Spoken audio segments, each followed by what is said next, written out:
I fucking cannot believe I'm making this video. Hello and welcome back to JaeAIK Rambles, a series that I do every now and then talking about the state of Fire Emblem Heroes. I think. I'm not honestly too sure. I have a different video in the works at this current moment, but with a new sturdy impact skill being revealed in the Lugu's trailer, I had to make this video.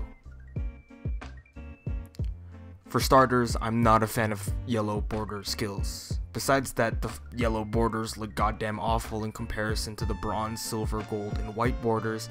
The yellow skills are blatant power creeps that Intelligent Systems expects us to like. Yeah, gacha games are supposed to have power creep and stuff like that, but the developers of Heroes have outright come out and said that power creep is something that they're concerned about. But this here, Sturdy Impact, and the other yellow border skills that have come before it is a clear indication that they don't really actually care.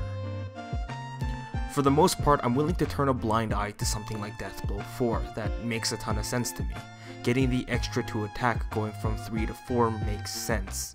It's the natural progression for how the skill should work. Fortress Resistance Defense, on the other hand, is not.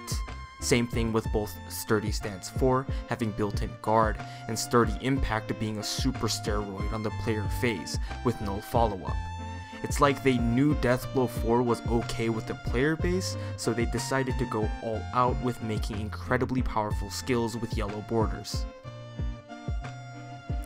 I've expressed my concern for yellow border skills on my own Discord, and the main arguments that were brought against these types of skills were: it helps out old units. The Generation 1 units could really benefit a lot from these skills. And while they aren't wrong, this doesn't fix any of the real issues that these characters have to begin with. It also doesn't fix the issues of power creep that this game blatantly is throwing into your face. The game doesn't have that much strategy going into it anyway, so these skills are fine. It's just more tools for players to mess around with. While I do agree that Fire Emblem Heroes is just a watered down version and a dumbed down version of the mainline Fire Emblem games, there was a reason why people argued about Fury Desperation and Life and Death Desperation on certain characters. There was thought going into building your characters, even if it was very little. Now it's basically a no-brainer to stick something like Fortress Defense Resistance on a character and call it a day. At least with these skills I can choose my favorite unit and I can give the power creep skills to him or her. But that's really not the point of why I'm upset. But at least they were conscious about this particular power creep being available to everyone. As long as you're willing to sink the orbs and play the god-awful gacha system that Intelligent Systems has in place. At the very least, right now, all the yellow border skills are locked behind the A skills, but who's to say when Quick Repost 4 comes out and the HP threshold is 50%, with maybe an additional added on effect on it or something, I don't really fucking know.